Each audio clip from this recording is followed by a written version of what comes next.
Welcome back. So let's understand what exactly is MCP or Model Context Protocol. So this is the official documentation about Model Context Protocol. So MCP is an open source standard for connecting AI applications to the external systems. So if we talk about what exactly is the purpose of MCP is that when, say for example, we are using Claude or we are using ChatGPT, any AI application, GitHub Copilot, say here we have, right? So we have this GitHub Copilot that we have configured in vscode. So we can use MCP to connect any of these AI applications to external system. For example, we have Playwright MCP server. So when we go ahead and install Playwright MCP server in VS Code, then if we then go ahead and describe whatever we want to basically perform, so we can say select agent. Okay, so we select the AI agent mode and then we describe, say for example, I want to launch the browser, okay, and navigate to a specific website. So because Playwright MCP server is already installed, Playwright MCP server has built-in tools within it. Okay, and these tools help you to basically or help the AI agent to perform action based on the understanding that it gets from the large language model. So large language model we select is the brain. For example, here I select say Claude Sonnet. That's the LLM that I have chosen. I say launch Chrome browser and navigate to google.com. So it will then, using this Claude Sonnet large language model, this is the brain, this understands this plain English text that I'll type. So basically I'll say launch Chrome browser and navigate to google.com. If I say this, so this is the prompt, this gets understood, this is plain English, gets understood by the large language model. And large language model then basically, because the mode is agent mode, so that means I can not only just respond but also have the tools to actually go ahead and perform actions. So with this agent mode, it intelligently understands that yes, I need to figure out if there is any tool available that can basically help me to launch the browser and then navigate to google.com website. So it will figure out, yes, we have this Playwright MCP server which has the tools to launch the browser and navigate to google.com. So intelligently then this agent will be able to help me navigate to the browser and open google.com. Let's see that. Okay, so if I go ahead and send this, you will see it starts evaluating and we have this Playwright MCP server. Let me see if it is installed. Sorry, it is installed, yes. And you will see that it basically searched for tool usage in the project. Okay, so this will open in integrated browser. The agent will be able to read and interact with its contents. So I'll say allow in this session and you will see it will open the browser. It has opened the browser and opened google.com here. All right, so Chrome browser has been launched and navigated to google.com. The page is fully loaded. So this is basically how the agent is able to perform actions. So if we have seen something similar with the agents as well, right? So agents has tools. So if we go to the previous diagram that we had,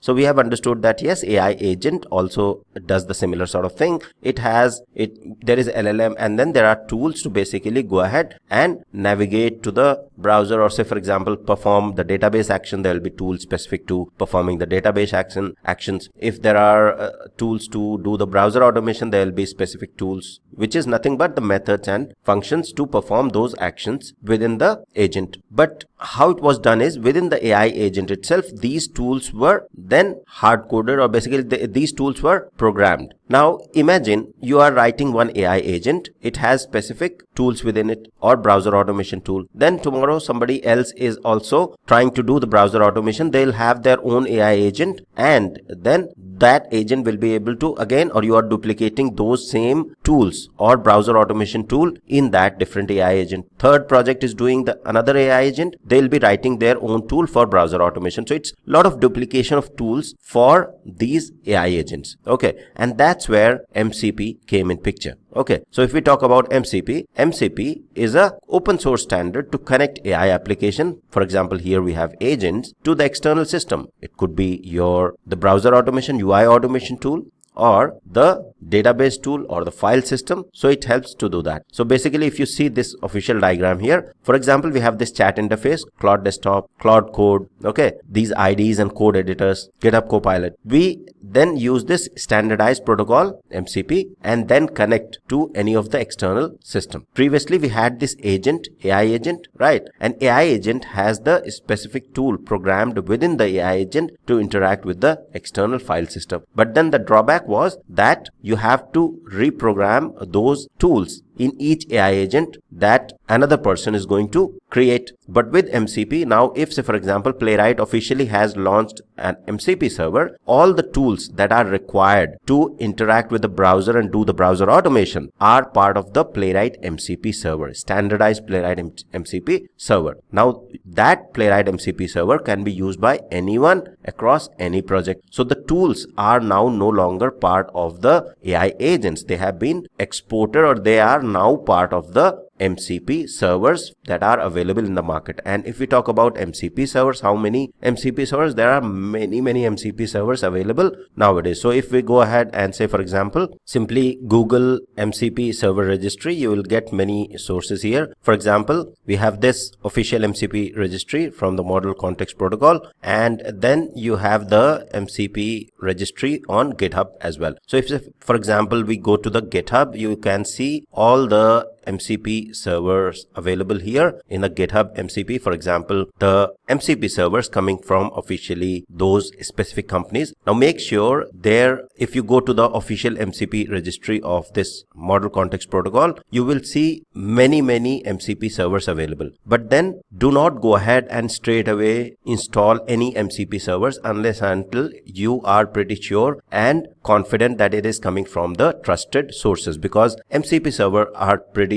powerful and can control your system. So they have the kind of full control. If say for example I install the file system or database MCP server, so it can control the database that is available on my local machine or file system that is on my local machine. You can restrict that it can only access, say for example, a specific folder and specific file, but still it can do whatever you can do on your machine. So the MCP server has the capability to inject malicious code as well. So if it is not coming from the trusted source, do not go ahead and use it. If you go to the MCP registry here on GitHub, you will clearly know that yes, this is coming from, for example, Markdown coming from officially Microsoft, then Chrome Dev Tools by Microsoft, Playwright coming by Microsoft, GitHub coming by officially by GitHub. So make sure the ones that are officially by the trusted organizations, by the trusted development or developers, and then use it. Okay, you will know by default, say for example, if I go to Microsoft Playwright, okay, you will see that it is officially by Microsoft and it has 32,000 stars. So basically this is from the official resource and we can go ahead and use it for our browser automation testing. Okay, so this is basically how you can figure out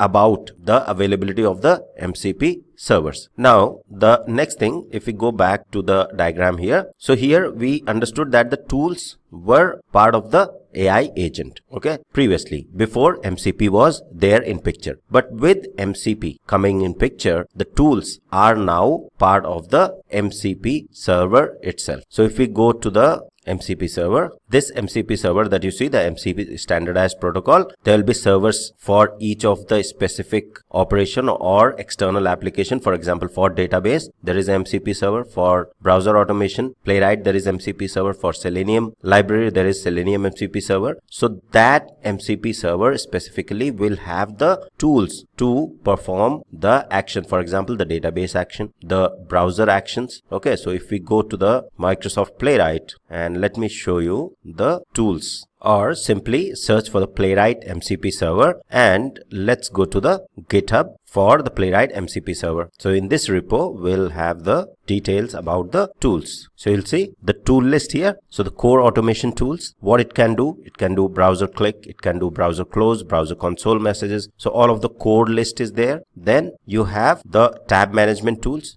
which is for the browser tabs, browser installation, configuration. So all of the basic and whatever is required for Playwright UI automation, Playwright test automation is available as part of the tools in this Playwright MCP server. Before MCP, all of these tools had to be programmed into the AI agents if you have to go ahead and perform the autonomous test automation using the AI agent. Okay, so that's the whole landscape if we talk about. So that's the whole landscape basically, why we started with the AI agents, why we started with the general AI applications, for example ChatGPT and Copilot, how AI agent is different, and then coming back to the MCP server and how implementing the tools within the MCP server made the big shift in AI agents and agentic AI in the industry. Okay, so that's all for this tutorial. Thank you. I'll see you in the next one.